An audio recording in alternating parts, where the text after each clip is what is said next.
think this is kind of the main area where I started studying in graduate school. And one of the frustrating things about motivation is there's about a half dozen different theories, and they're all slightly different. The jargon and the terminology is a little bit different. But I think at the end of the day, the kind of key ingredients in almost every theory of motivation include, and this is perhaps telling, there's a good bit of overlap, some semblance of social aspects. So one of the things that's incredibly highly motivating for all people is our social connections with others. The capacity for developing autonomy. So at the same time we're trying to relate to others, we're also trying to learn how to do things for ourselves.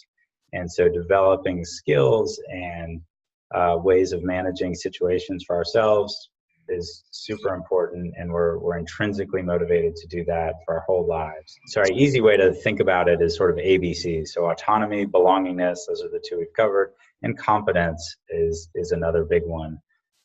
So self-efficacy, competence, personal agency beliefs, again, regardless of the terminology, do you feel confident that you can do certain tasks?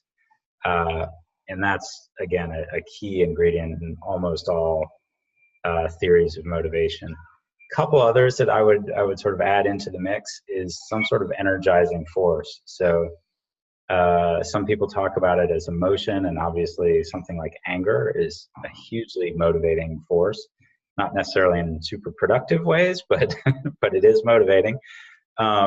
Interest would be another sort of emotion type capacity that, particularly for teachers in schools, like that's something you want to cultivate in your students as often as possible.